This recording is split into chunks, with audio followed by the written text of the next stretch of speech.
We can absolutely say, without any doubt, that he and his supporters believe that some people are better than others and that those people have the right to rule.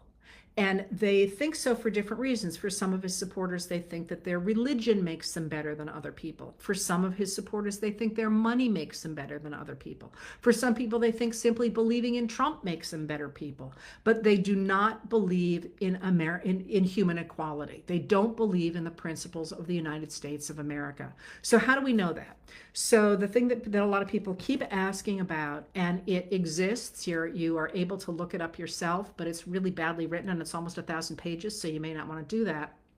And that is Project 2025.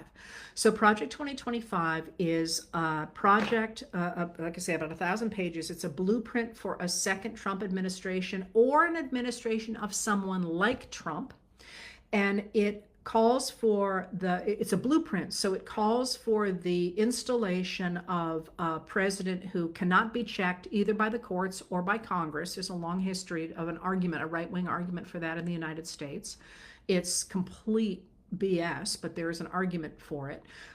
So they want basically a dictator. They want to get rid of the nonpartisan civil service that we have had since 1883 and replace those experts with loyalists. So long as they are loyal and they will carry out the wishes of that dictator, they will be the ones who get into office.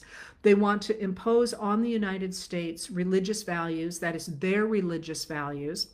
And that includes, of course, getting rid of abortion. Many of the people involved in these projects want to get rid of no-fault divorce.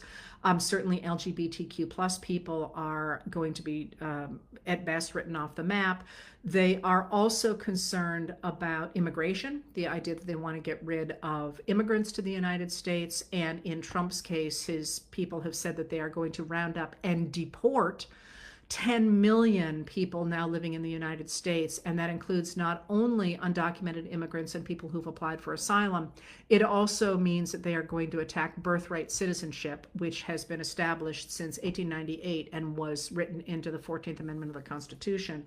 And the idea is to create a society that imposes on the majority, the rest of us who don't want this, a vision of a hierarchical society or a hierarchical society in which our voices don't matter. And that's what Project 2025 is. There is also an accompanying that, the 47 Project, which is much more specifically aimed just at a Trump second term. And the idea behind that, as I say, is to get rid of the idea that I have a say, or that most of you have a say, or that laws should treat everybody equally. And you can look at what that looks like, first of all, by turning your glance to Hungary, where the people who wrote the Project 2025 is the Heritage Foundation, and they had 29 other organizations that were working with them in the production of this document. But they are working closely with the Danube Institute in Budapest, which is the right-hand think tank, if you will, to Viktor Orban. And Viktor Orban has gotten rid of democracy in Hungary by taking control of the media, by outlawing opposition parties and silencing them on the media. He has instituted discriminatory laws against LGBTQ plus people. He has instituted laws against women's rights and so on. And they are working very closely, of course, with the radical right in America. So we have the CPAC, the Conservative Political Action Conference, which has had meetings in Hungary, and it has had Orban come speak. And, you know, you see the movement back and forth of former Fox News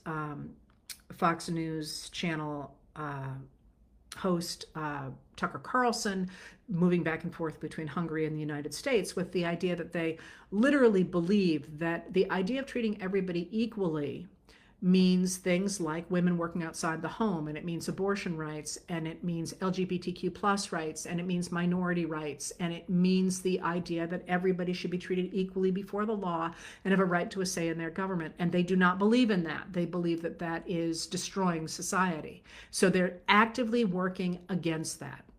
So that's what the Trump movement is about. But what's